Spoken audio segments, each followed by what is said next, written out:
Salut à tous les résilients, j'espère que vous allez bien. Nous voilà à nouveau pour un podcast qui va porter sur la description et les significations des arcanes mineurs de la suite des épées. Alors, petit rappel, je travaille avec le tarot du Rider-Waite-Smith et je vous recommande donc, par souci de commodité, de suivre ce podcast avec les cartes de ce tarot. Voilà. Si vous n'avez pas la possibilité de vous le procurer dans l'immédiat, vous avez toujours la petite photographie associée à cette vidéo. Enfin, à ce podcast, pardon. Alors, pour commencer, je vais vous décrire la signification de la suite des épées. Donc la suite des épées, elle parle des idées, du mental, de l'esprit, des décisions, de la force, du pouvoir. Il s'agit d'une énergie très puissante qui se dégage des cartes, qui permettent des changements, de prendre des décisions, de voir les choses telles qu'elles sont. Ou de générer des conflits. Alors, autant des conflits intérieurs que des conflits avec autrui. Donc là, ça parle plutôt des combats, des difficultés, etc. Ce sont des arcanes à double tranchant, elles tranchent dans le vif. Elles révèlent des choses que souvent on préférerait ne pas voir ou auxquelles on préférerait ne pas être confronté. Les difficultés, les conflits, les maladies, les peines de cœur, les trahisons, les mensonges, etc. Ce sont des cartes qui ont la volonté d'apporter la vérité, de la clarté, la justice, de l'équité. Lorsqu'elles sont inversées, elles révèlent plutôt, mais pas toujours, de la colère, un manque d'empathie, de la violence, surtout verbale, de la manipulation de l'esprit,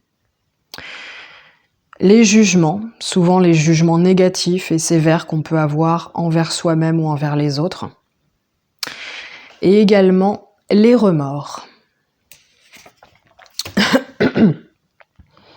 Alors ensuite, l'as des épées. Alors déjà, l'as, le 1 en numérologie, symbolise le début, le commencement, les opportunités. Cet as d'épée évoque donc de nouvelles idées, une certaine clarté d'esprit, la lucidité, mais aussi le succès, la réussite. Elle parle d'une impulsion, d'un élan, mais aussi de réflexion, et symbolise le pouvoir mental, voire un mental d'acier. Lorsqu'il est inversé, cet arcane évoquera plutôt une situation qui manque de clarté, qui est floue, qui n'est pas claire. Une certaine difficulté à voir les choses telles qu'elles sont. La nécessité de revoir son ou ses idées ou ses objectifs. Elle parle d'une introspection qui peut être difficile. Enfin, cet arcane peut représenter l'échec, la faiblesse mentale et les difficultés d'ordre psychologique. Ensuite, nous avons le 2 des épées.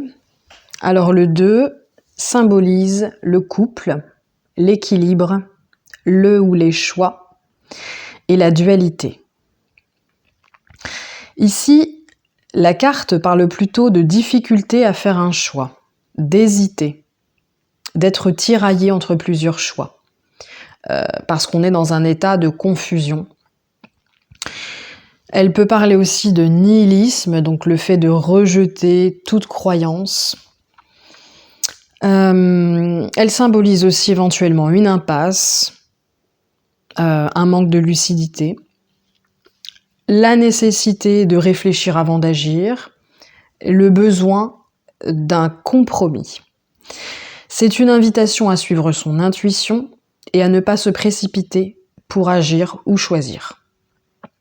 Lorsqu'elle est inversée, elle parlera plutôt, à l'inverse, donc, de clarté d'esprit, de lucidité, d'une décision qui est facile à prendre, qui est évidente, sur laquelle on n'a aucun doute finalement.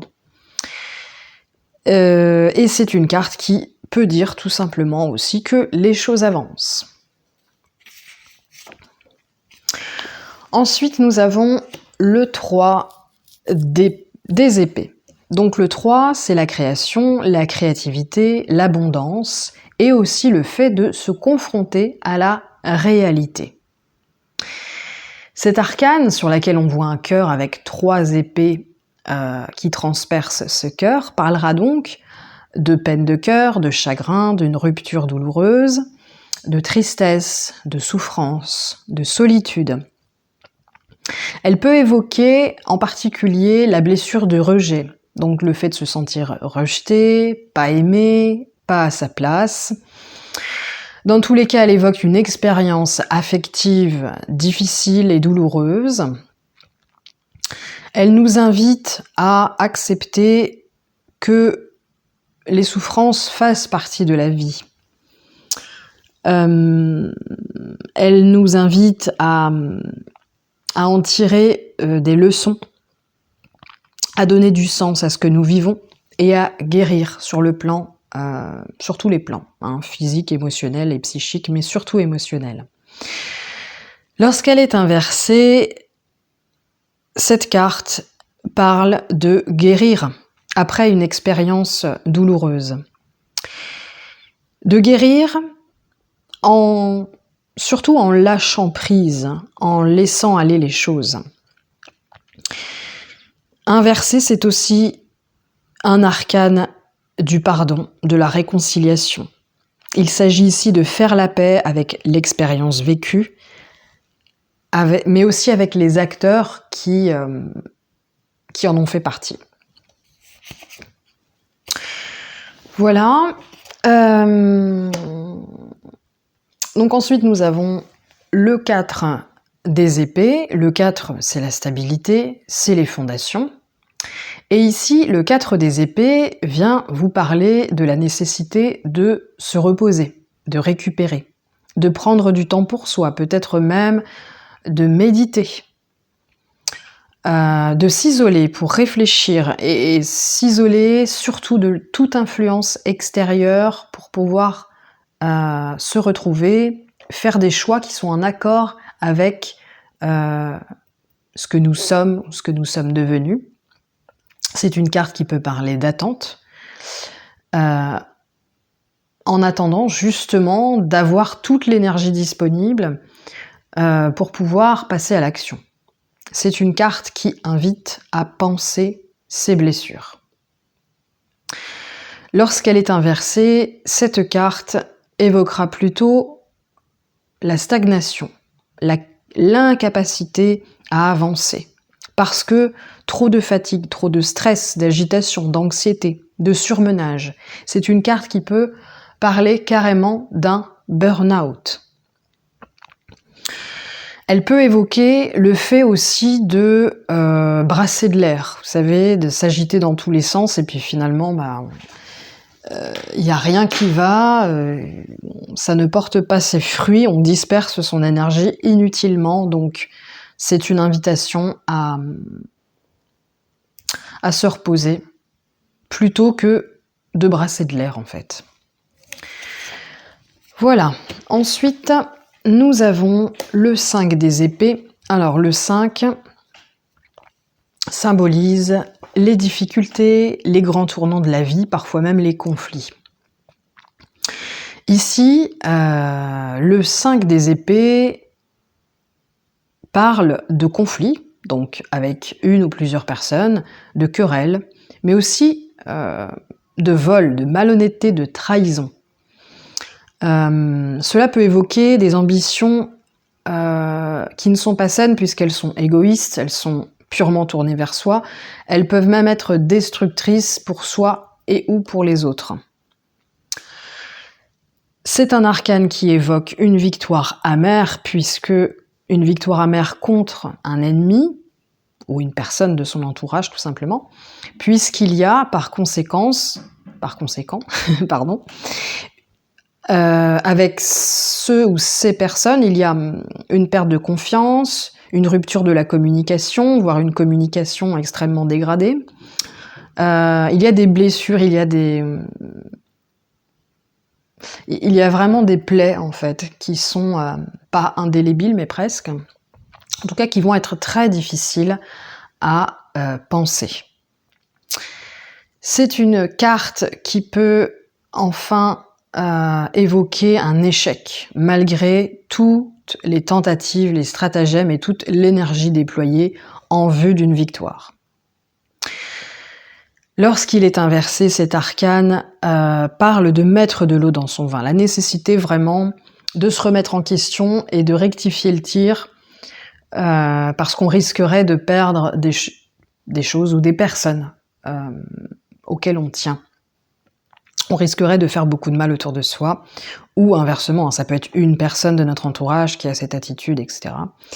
C'est une carte qui peut parler de réconciliation, de la fin d'un conflit ou d'une crise, ou tout simplement d'une situation qui se débloque, qui trouve enfin une issue satisfaisante et équitable pour chacun.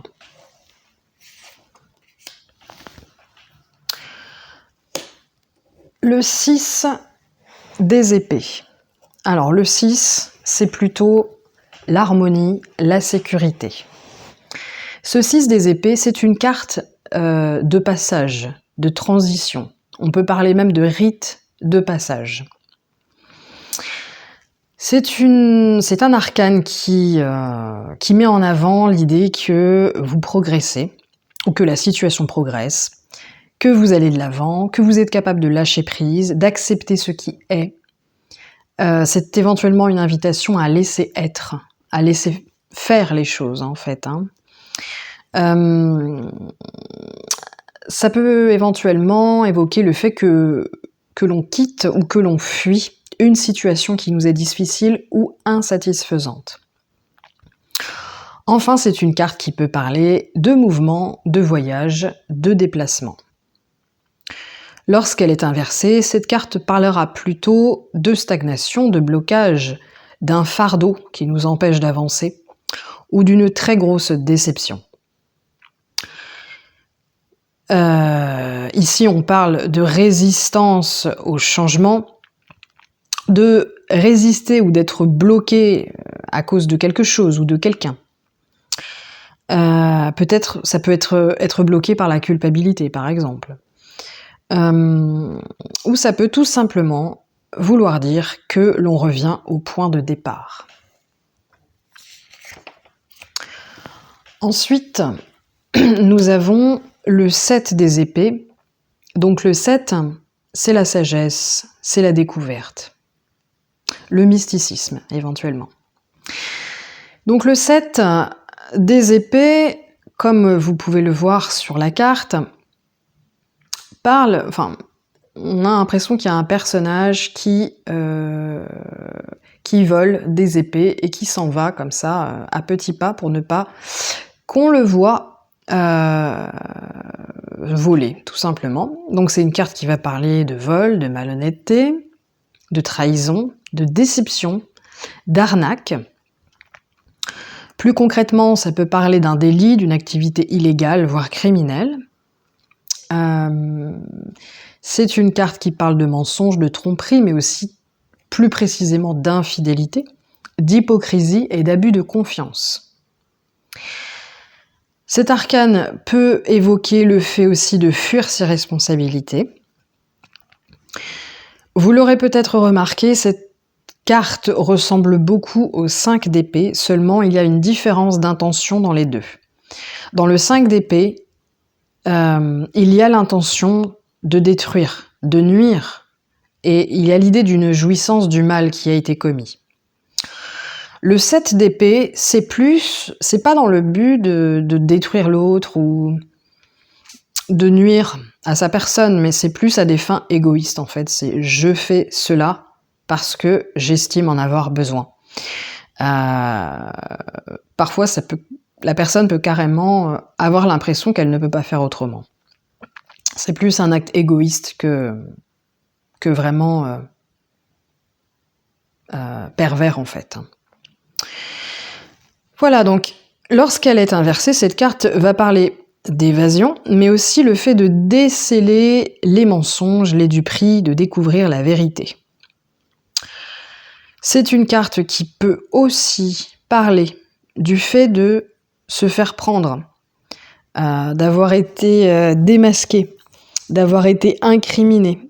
Par exemple, lorsque vous avez commis un délit criminel, cette carte inversée peut sortir pour dire vous allez vous faire prendre ou vous avez été découvert tout simplement. Vous ou une autre personne d'ailleurs. C'est enfin une carte qui peut parler de demander pardon, d'arranger les choses, de se réconcilier.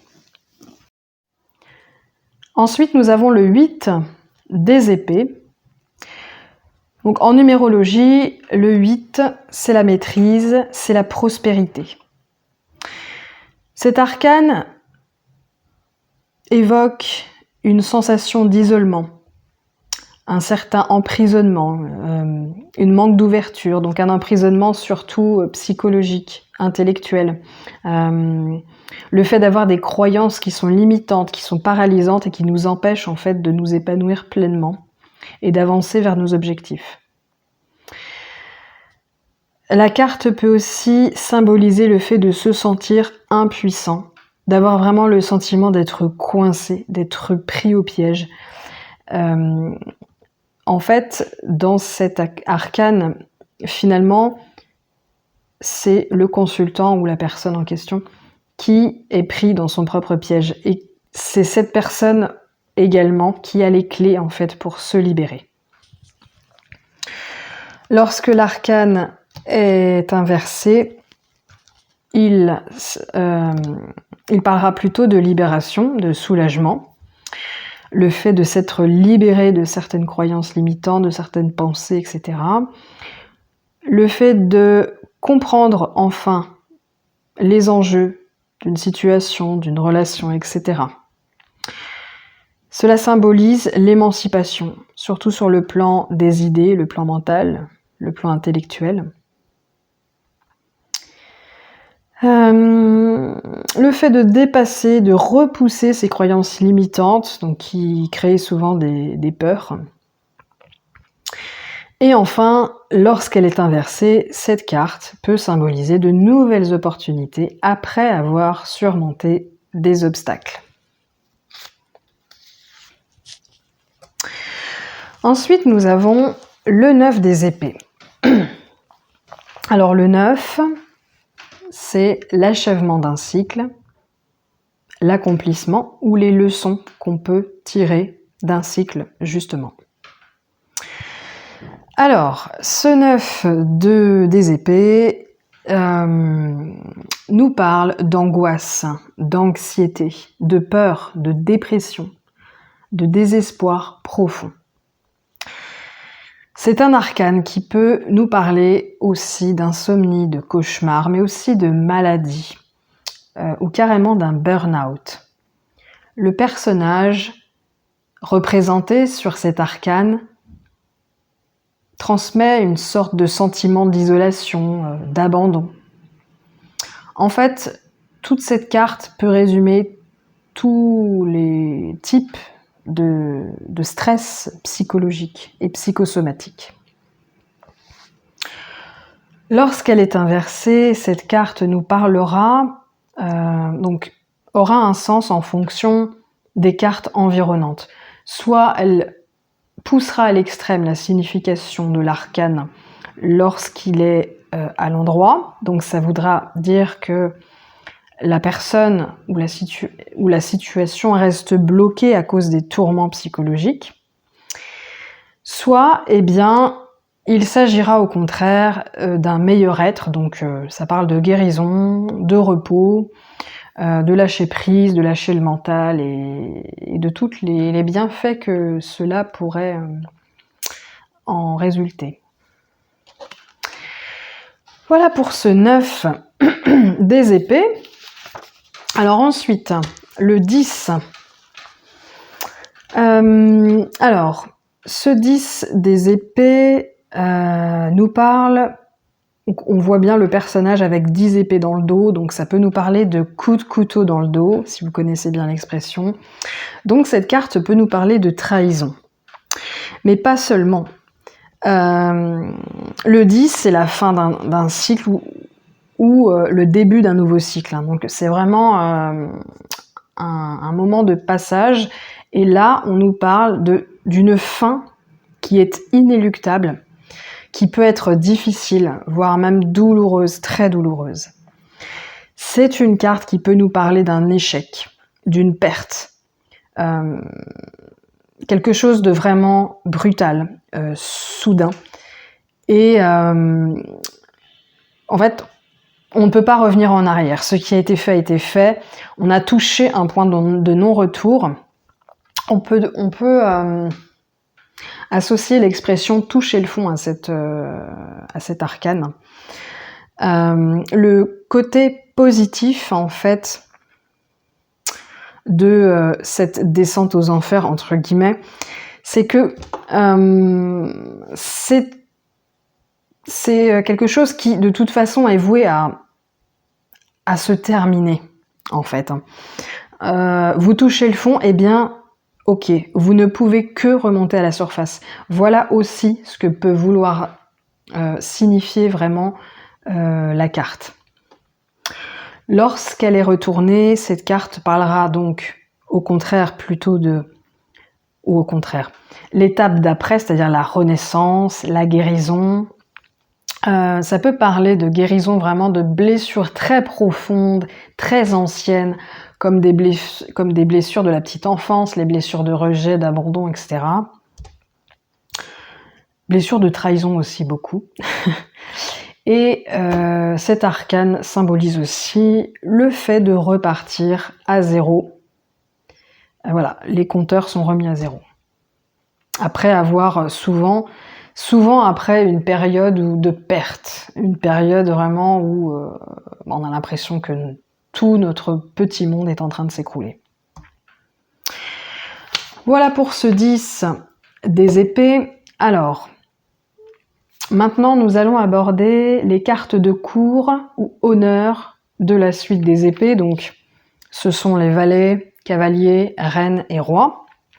Alors, ces cartes de cour ou honneur de la suite des épées représentent la plupart du temps des personnes qui sont intelligentes, qui pensent beaucoup, qui pensent à tout, des personnes qui sont assez, voire très très cérébrales, qui aiment analyser, intellectualiser, comprendre les choses. C'est pour certains de ces personnages ou de ces personnes, hein, que ça représente souvent des personnes ou des situations. Donc ça peut représenter des personnes qui ont ce besoin d'intellectualiser les choses et ça peut cacher une certaine angoisse pour certains d'entre eux. Hein. Mais bon. Étant donné que l'épée, l'élément qui est attaché, c'est l'air, les signes du zodiaque de ces personnes-là peuvent être les Gémeaux, les Balances, les Verseaux. Ce sont des personnes en général qui sont très rationnelles, logiques, et qui communiquent très bien leurs idées. Alors, on va commencer par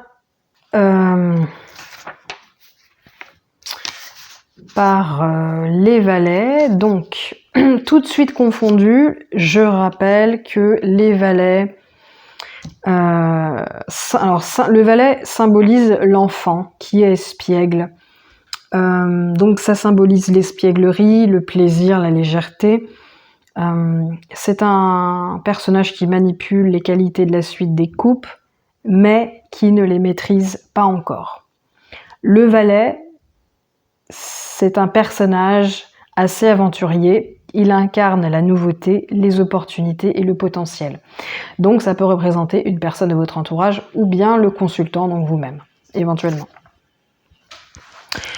Alors, le valet des épées. Le valet des épées en particulier va symboliser une certaine vivacité d'esprit, une certaine curiosité intellectuelle, mais c'est aussi un personnage qui peut se montrer assez bavard, un peu pipelette, et c'est pas toujours apprécié. Toujours est-il que c'est un personnage. Enfin, moi je dis un personnage parce que il n'existe pas dans la vraie vie, c'est plus, il représente en fait des personnes. C'est une personne plutôt active.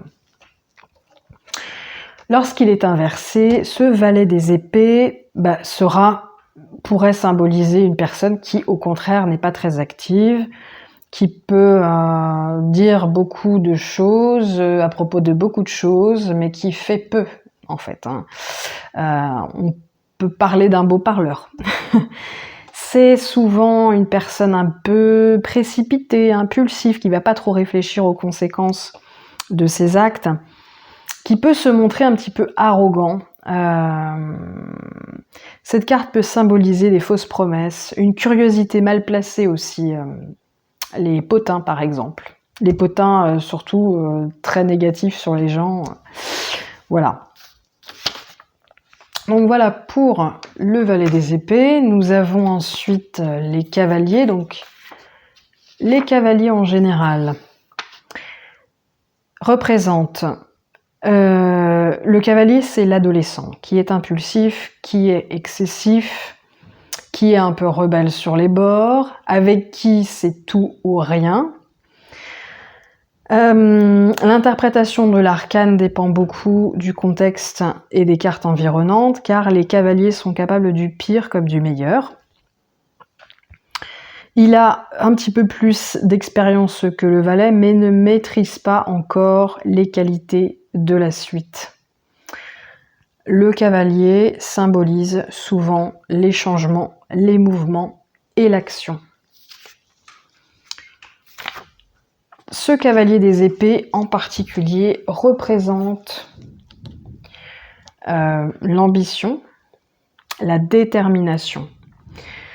Il représente une personne assez vive, opiniâtre, inarrêtable, qui défend ses idées et ses projets contre vents et marées, avec une certaine aisance intellectuelle et aussi sur le plan de la communication. C'est quelqu'un qui donne et qui défend son opinion, qui défend une ou plusieurs causes. C'est une personne qui est très focus sur ses objectifs et qui ferait tout, peut-être pas n'importe quoi, mais beaucoup, pour atteindre ses objectifs. Lorsque l'arcane est retourné, ce cavalier peut se montrer plutôt irréfléchi, impulsif. Donc la carte peut symboliser un manque de préparation, peut mettre en garde contre des raccourcis qu'on pourrait prendre en fait pour atteindre nos objectifs. Le fait de manquer de vision, de ne pas penser aux conséquences. Mais aussi le fait de brasser de l'air, de gaspiller son énergie. Ensuite, nous avons les reines. Donc, les reines en général, petit rappel, représentent la concrétisation de l'idée qui a été impulsée par le valet. Elles symbolisent l'énergie yin, la réceptivité, la méditation, le fait de prendre soin de soi, des autres surtout, puisque c'est une figure aimante, maternante. Tout dans la subtilité, la douceur, sans forcer les choses. Pas comme le roi. Ils ont en commun la reine et le roi de maîtriser les qualités de la suite de coupe, mais ils ne le manifestent pas de la même façon. La reine symbolise aussi les grandes étapes clés de la vie d'une femme. Elle est représentée par la carte de l'impératrice comme arcane majeur. Voilà pour les reines en général. Cette reine des épées représente en particulier une personne très intelligente, cérébrale, indépendante, surtout sur le plan intellectuel, mental, mais aussi sur le plan affectif. C'est une personne qui n'a pas besoin d'être aimée, qui ne cherche pas à être aimée, qui ne cherche pas... En fait, qui cherche simplement à rallier les gens à sa cause intellectuelle. C'est une personne qui est aimante, maternante comme toutes les reines, mais qui peut se montrer froide, puisqu'elle n'est pas dans le sentimentalisme, elle est dans la fermeté. Elle est dans la fermeté, voilà. C'est une personne qui est très méthodique, qui est très logique, très vivace d'esprit, intelligente. La reine des épées est une carte de vérité, de justice, d'impartialité, de franchise extrême, d'intégrité, d'honnêteté, de discernement, de lucidité. C'est une carte qui peut vous inviter à faire appel à votre raison plutôt qu'à vos émotions, en fait, plutôt qu'à votre cœur. Voilà. De temps en temps, ça arrive. Il faut prendre des décisions froides, logiques, et c'est ce que vous invite à faire cet arcane. Lorsqu'elle est inversée, cette carte nous parlera plus de froideur, de méchanceté, de médisance. Cette reine peut se montrer très émotive, pleurnicheuse, assez négative, qui laisse ses émotions la dominer. Voilà. Ensuite, nous avons les rois en général. Donc, les rois en général, c'est plutôt l'expression du côté yang des choses. L'action, la conquête. Les rois maîtrisent totalement les qualités de la suite. Ils ont un contrôle de leurs émotions hors pair, ce qui leur permet d'atteindre à coup sûr leurs objectifs. Ce roi des épées, ce roi des épées représente une personne qui, au premier abord, peut paraître sévère et austère. C'est une personne qui maîtrise parfaitement les qualités de la suite des épées. Une personne assez cérébrale, certainement pas émotive, intelligente, puissante. Une personne assez autoritaire, qui fait preuve de discernement, de justesse, d'impartialité, de vérité. Et donc cette carte parle de toutes ces qualités. Mais aussi d'une bonne réflexion et d'une bonne communication des idées. Lorsque le roi des épées est inversé, il se sert de ses qualités et devient manipulateur, tyrannique, un vrai despote, un dictateur. Il est sans pitié, il est intolérant, il est capable d'abus psychologiques, surtout psychologiques, d'abus en tout genre, mais surtout psychologiques, comme le harcèlement par exemple. C'est un personnage aussi qui peut vraiment faire preuve de nihilisme, voire de cynisme. Voilà, donc je vous remercie de m'avoir écouté. J'espère que ce podcast va vraiment vous aider à bien intégrer le plus aisément possible la signification des arcanes mineurs de la suite des épées. Si vous avez des questions, surtout n'hésitez pas à les poster en commentaire, je vous répondrai au plus vite, avec plaisir. Et je vous souhaite un très bon apprentissage. Voilà, je vous souhaite bonne soirée et à très bientôt.